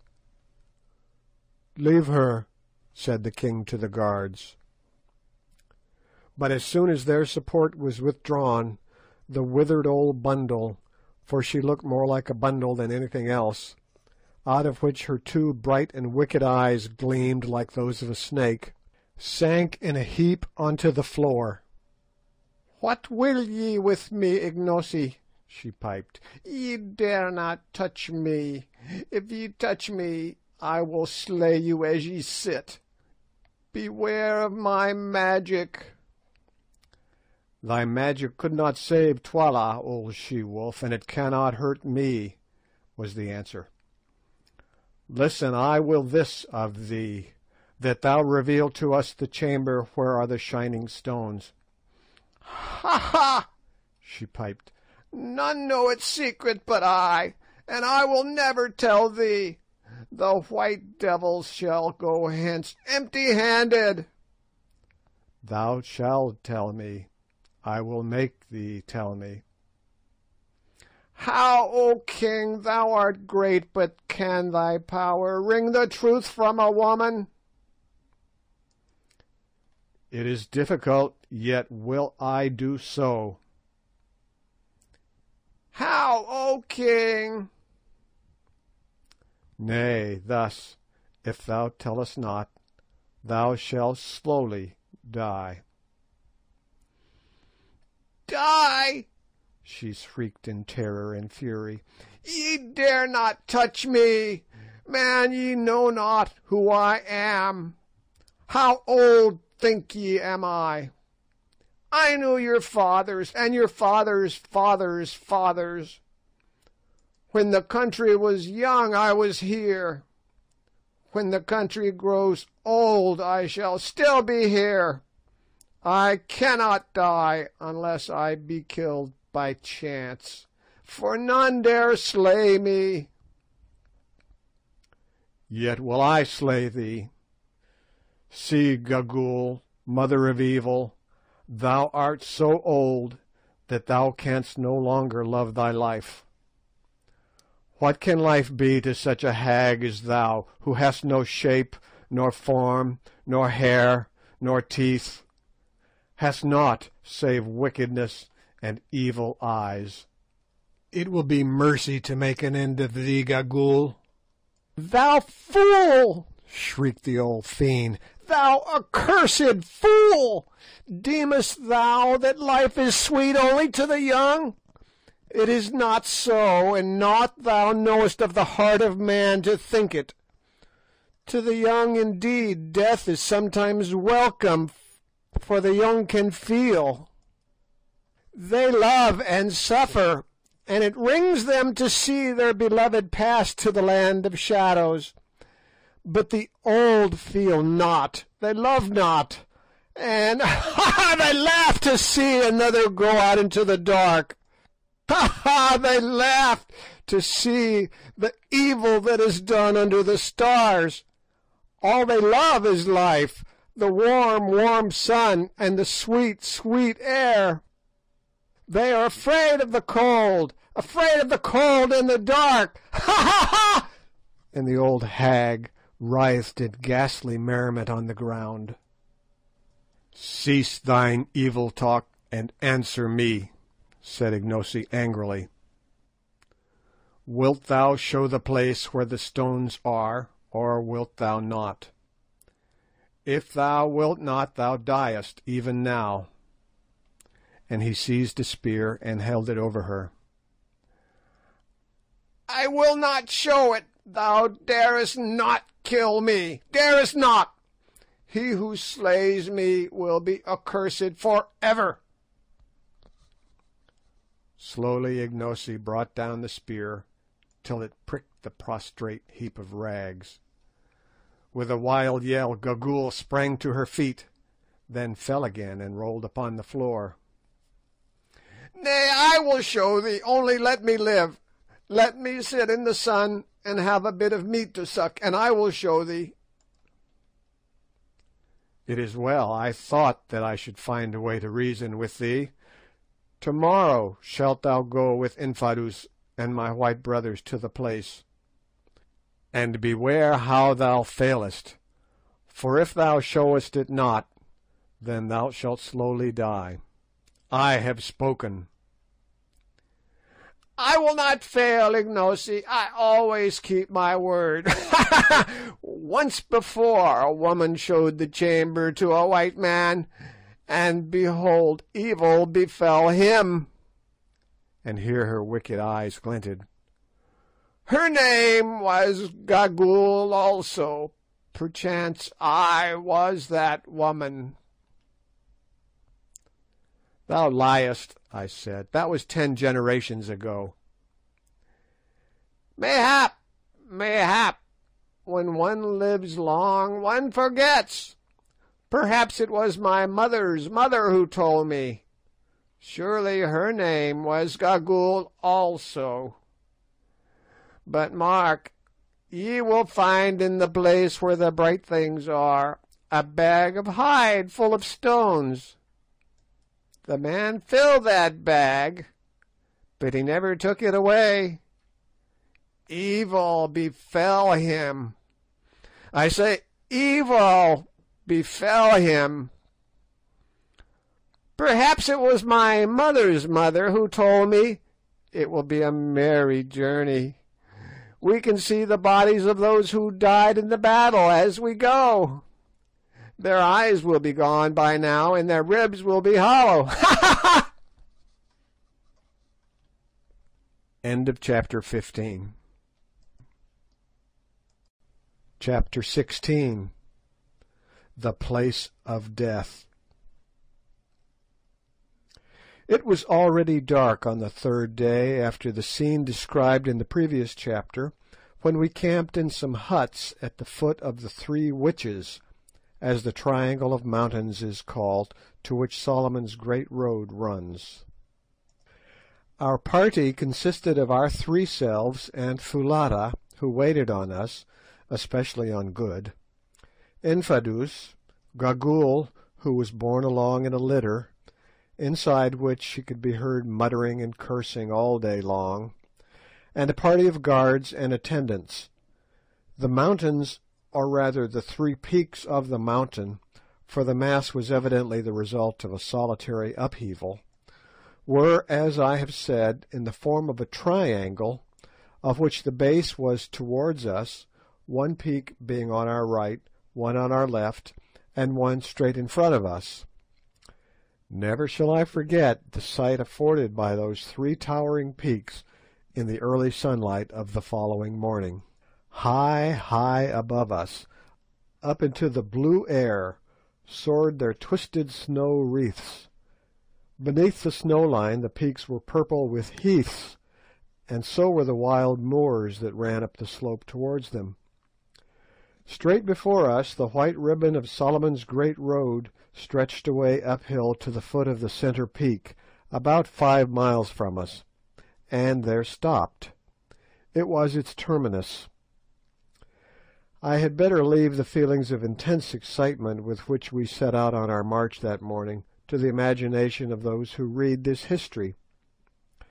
At last we were drawing near to the wonderful mines that had been the cause of the miserable death of the old Portuguese Dom 3 centuries ago, of my poor friend, his ill-starred descendant, and also, as we feared, of George Curtis, Sir Henry's brother. Were we destined, after all that we had gone through, to fare any better? Evil befell them, as that old fiend Gagool said. Would it also befall us? Somehow, as we were marching up that last stretch of beautiful road, I could not help feeling a little superstitious about the matter, and so I think did Good and Sir Henry. For an hour and a half or more we tramped on up the heather-fringed way, going so fast in our excitement that the bearers of Gagool's hammock could scarcely keep pace with us, and its occupant piped out to us to stop. "Walk more slowly, white men," she said, projecting her hideous shrivelled countenance between the grass curtains, and fixing her gleaming eyes upon us. "Why will you run to meet the evil that shall befall you, ye seekers after treasure?" And she laughed that horrible laugh which always sent a cold shiver down my back, and for a while quite took the enthusiasm out of us. However, on we went, till we saw before us, and between ourselves and the peak, a vast circular hole with sloping sides, 300 feet or more in depth, and quite half a mile around. "Can't you guess what this is?" I said to Sir Henry and Good, who were staring in astonishment at the awful pit before us. They shook their heads. "Then it is clear that you have never seen the diamond diggings at Kimberley. You may depend on it that this is Solomon's diamond mine," pointing to the strata of stiff blue clay which were yet to be seen among the grass and bushes that clothed the sides of the pit. "The formation is the same. I'll be bound that if we went down there we should find pipes of soapy brecciated rock. Look, too," and I pointed to a series of worn flat slabs of stone that were placed on a gentle slope below the level of a watercourse which in some past age had been cut out of the solid rock. "If those are not tables once used to wash the stuff, I'm a Dutchman." At the edge of this vast hole, which was none other than the pit marked on the old Dom's map, the great road branched into two and circumvented it. In many places, by the way, this surrounding road was built entirely out of blocks of stone, apparently with the object of supporting the edges of the pit and preventing falls of reef. Along this path we pressed, driven by curiosity to see what were the three towering objects which we could discern from the hither side of the great gulf. As we drew near we perceived that they were colossi of some sort or another, and rightly conjectured that before us sat the three silent ones that are held in such awe by the Kukuana people. But it was not until we were quite close to them that we recognized the full majesty of these silent ones. There, upon huge pedestals of dark rock, sculptured with rude emblems of the phallic worship, separated from each other by a distance of 40 paces, and looking down the road which crossed some 60 miles of plain to Loo, were three colossal seated forms, 2 male and 1 female, each measuring about 30 feet from the crown of its head to the pedestal. The female form, which was nude, was of great though severe beauty, but unfortunately the features had been injured by centuries of exposure to the weather. Rising from either side of her head were the points of a crescent. The 2 male colossi, on the contrary, were draped, and presented a terrifying cast of features, especially the one to our right, which had the face of a devil. That to our left was serene in countenance, but the calm upon it seemed dreadful. It was the calm of that inhuman cruelty, Sir Henry remarked, which the ancients attributed to being potent for good, who could yet watch the sufferings of humanity, if not without rejoicing, at least without sorrow. These 3 statues form a most awe-inspiring trinity, as they sit there in their solitude and gaze out across the plain for ever. Contemplating these silent ones, as the Kukuanas call them, an intense curiosity again seized us to know whose were the hands which had shaped them.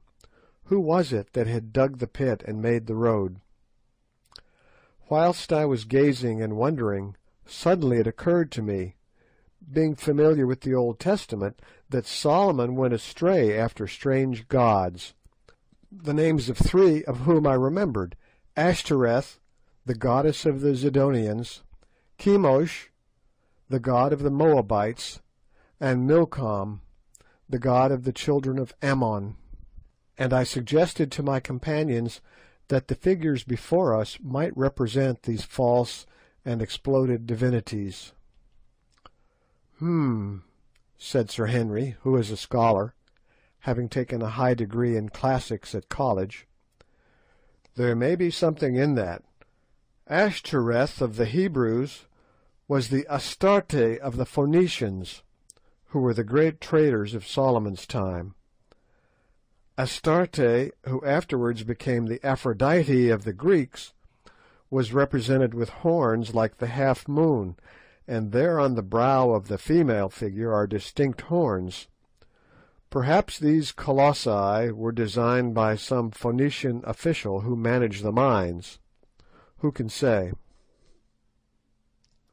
Note: compare Milton, Paradise Lost, Book 1.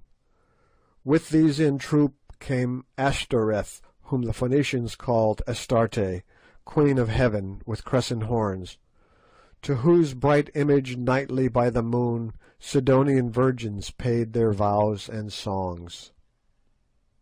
Before we had finished examining these extraordinary relics of remote antiquity, Infadoos came up, and having saluted the silent ones by lifting his spear, asked us if we intended entering the place of death at once, or if we would wait till after we had taken food at midday. If we were ready to go at once, Gagool had announced her willingness to guide us. As it was not later than 11 o'clock, driven to it by a burning curiosity, we announced our intention of proceeding instantly, and I suggested that, in case we should be detained in the cave, we should take some food with us. Accordingly, Gagool's litter was brought up, and that lady herself assisted out of it. Meanwhile, Foulata, at my request, stored some biltong, or dried game flesh, together with a couple of gourds of water, in a reed basket with a hinged cover. Straight in front of us, at a distance of some 50 paces from the backs of the colossi, rose a sheer wall of rock, 80 feet or more in height, that gradually sloped upwards till it formed the base of the lofty, snow-wreathed peak which soared into the air 3,000 feet above us. As soon as she was clear of her hammock, Gagool cast one evil grin upon us, and then, leaning on a stick, hobbled off towards the face of this wall. We followed her till we came to a narrow portal, solidly arched, that looked like the opening of a gallery of a mine. Here Gagool was waiting for us, still with that evil grin upon her horrid face. "Now, white men from the stars," she piped, "great warriors, Incubu, Bougwan, and Macumazahn the wise, are you ready? Behold, I am here to do the bidding of my lord the king, and to show you the store of bright stones." "We are ready," I said. "Good, good. Make strong your hearts to bear what ye shall see. Comest thou too, Infadoos, thou who didst betray thy master?" Infadoos frowned as he answered, "Nay, I come not. It is not for me to enter there. But thou, Gagool, curb thy tongue, and beware how thou dealest with my lords. At thy hands will I require them, and if a hair of them be hurt, Gagool, beest thou 50 times a witch, thou shalt die. Hearest thou?" "I hear, Infadoos. I know thee. Thou didst ever love big words. When thou was a babe, I remember thou didst threaten thine own mother. That was but the other day. But fear not, fear not. I live only to do the bidding of the king. I have done the bidding of many kings, Infadoos, till in the end they did mine. Ha ha! I go to look upon their faces once more, and Twala's also. Come on, here is the lamp." And she drew a large gourd full of oil, and fitted with a rush wick, from under her fur cloak. "Art thou coming, Foulata?" In his villainous kitchen kukuana, in which he had been improving himself under that young lady's tuition. "I fear, my lord." The girl answered timidly. "Then give me the basket." "Nay, my lord, whither thou goest, there I go also." "The deuce you will," thought I to myself. "That may be rather awkward if we ever get out of this." Without further ado, Gagool plunged into the passage, which was wide enough to admit of 2 walking abreast, and quite dark. We followed the sound of her voice as she piped to us to come on, in some fear and trembling, which was not allayed by the flutter of a sudden rush of wings. "Hello! What's that?" hallooed Good. "Somebody hit me in the face." "Bats," said I. "On you go." When, so far as we could judge, we had gone some 50 paces, we perceived that the passage was growing faintly light. Another minute, and we were in perhaps the most wonderful place that the eyes of living man have beheld. Let the reader picture to himself the hall of the vastest cathedral he ever stood in, windowless indeed, but dimly lighted from above, presumably by shafts connected with the outer air, and driven in the roof, which arched away 100 feet above our heads, and he will get some idea of the size of the enormous cave in which we found ourselves, with the difference that this cathedral, designed by nature, was loftier and wider than any built by man. But its stupendous size was the least of the wonders of the place, for running in rows down its length were gigantic pillars of what looked like ice, but were in reality huge stalactites. It is impossible for me to convey any idea of the overpowering beauty and grandeur of these pillars of white spar, some of which were not less than 20 feet in diameter at the base, and sprang up in lofty and yet delicate beauty sheer to the distant roof. Others again were in process of formation. On the rock floor there was in these cases what looked, Sir Henry said, exactly like a broken column in an old Grecian temple, whilst high above, depending from the roof, the point of a huge icicle could be dimly seen. Even as we gazed, we could hear the process going on, for presently with a tiny splash a drop of water would fall from the far-off icicle onto the column below. On some columns the drops only fell once in 2 or 3 minutes, and in these cases it would be an interesting calculation to discover how long, at that rate of dripping, it would take to form a pillar, say 80 feet by 10 in diameter. That the process, in at least one instance, was incalculably slow, the following example will suffice to show.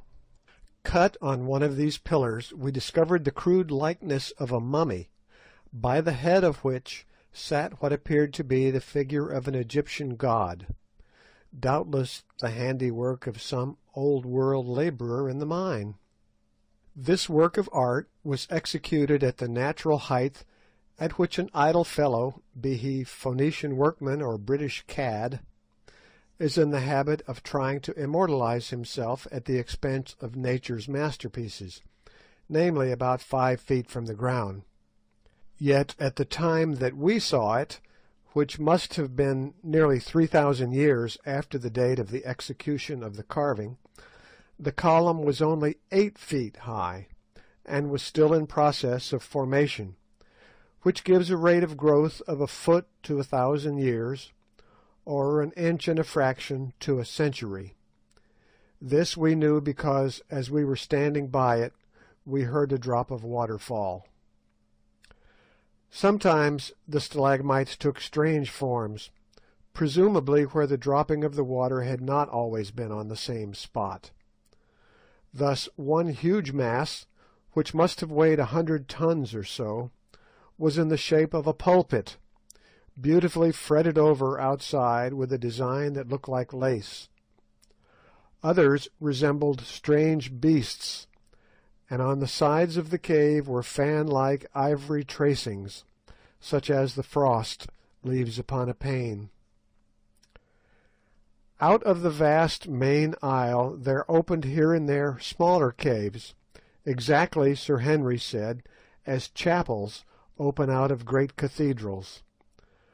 Some were large, but one or two, and this is a wonderful instance of how nature carries out her handiwork by the same unvarying laws, utterly irrespective of size, were tiny.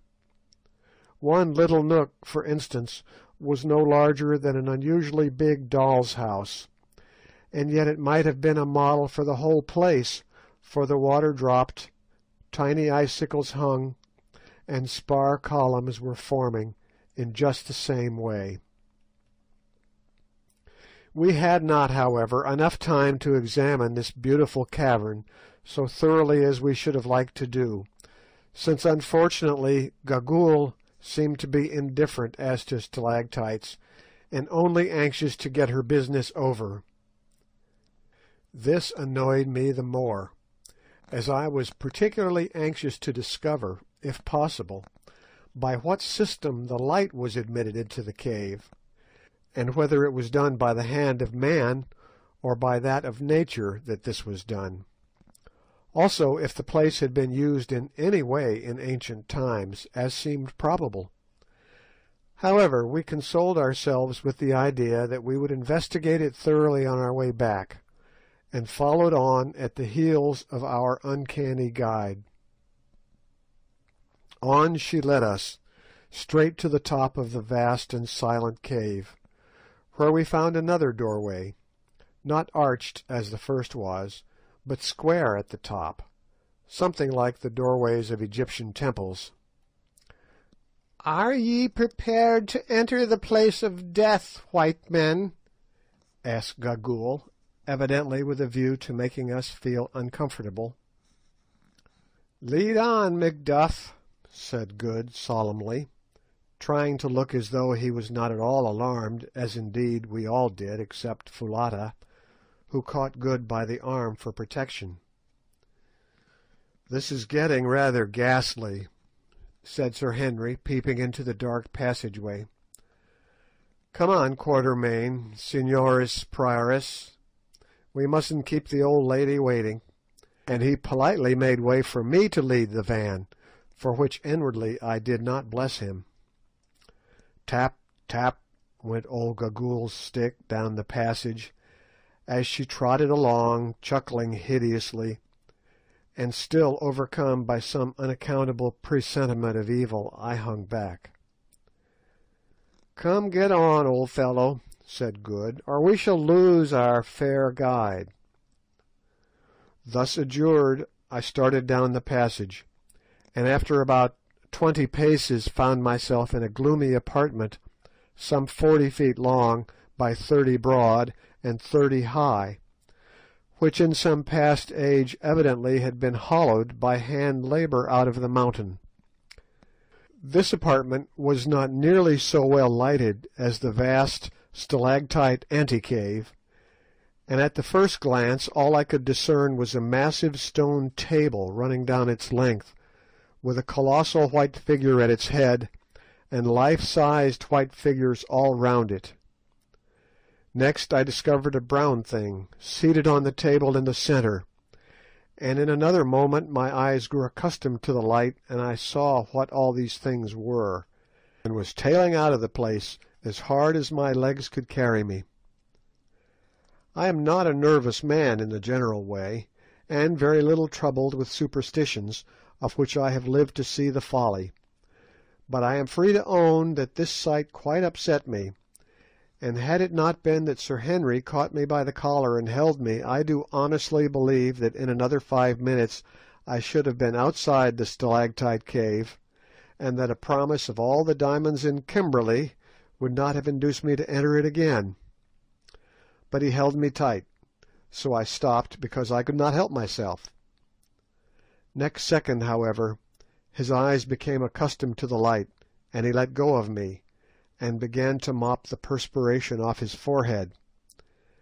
As for Good, he swore feebly, while Foulata threw her arms around his neck and shrieked. Only Gagool chuckled loud and long. It was a ghastly sight. There at the end of the long stone table, holding in his skeleton fingers a great white spear, sat Death himself, shaped in the form of a colossal human skeleton 15 feet or more in height. High above his head he held the spear, as though in the act to strike. One bony hand rested on the stone table before him, in the position a man assumes on rising from his seat, whilst his frame was bent forward so that the vertebrae of the neck and the grinning, gleaming skull projected towards us, and fixed its hollow eye-places upon us, the jaws a little open, as though it were about to speak. "Great heavens!" said I faintly at last, "what can it be?" "And what are those things?"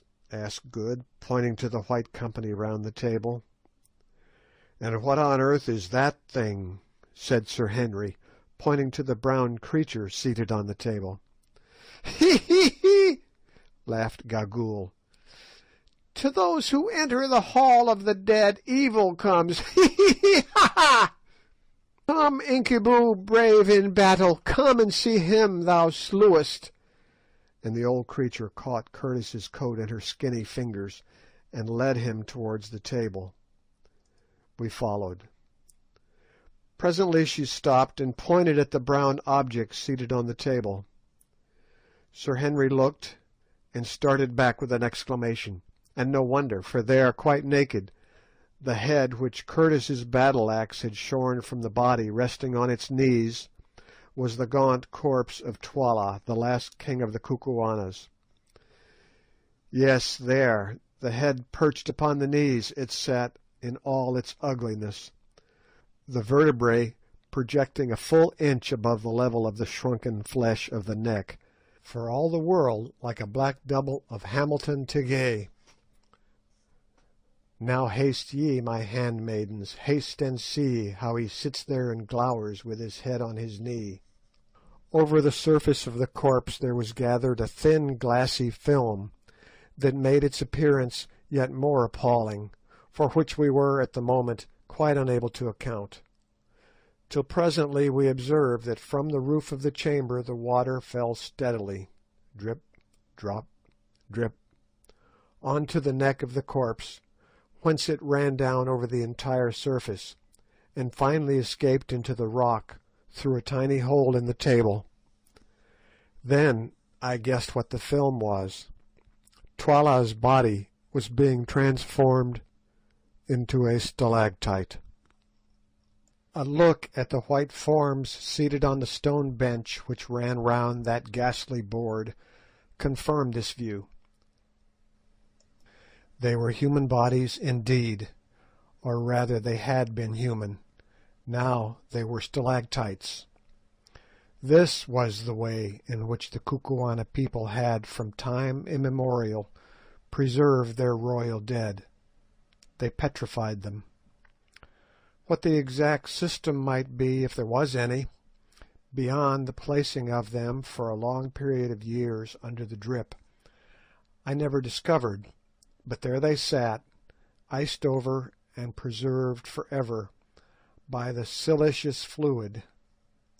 Anything more awe-inspiring than the spectacle of this long line of departed royalties, there were 27 of them, the last being Ignosi's father, wrapped each of them in a shroud of ice-like spar, through which the features could be dimly discovered, and seated round that inhospitable board with Death himself for a host, it is impossible to imagine. That the practice of thus preserving their kings must have been an ancient one is evident from the number, which, allowing for an average reign of 15 years, supposing that every king who reigned was placed here, an improbable thing, as some are sure to have perished in battle far from home, would fix the date of its commencement at 4¼ centuries back. But the colossal Death, who sits at the head of this board, is far older than that, and, unless I am mistaken, owes his origin to the same artist who designed the 3 colossi. He is hewn out of a single stalactite, and, looked at as a work of art, is most admirably conceived and executed. Good, who understands such things, declared that, so far as he could see, the anatomical design of the skeleton is perfect down to the smallest bones.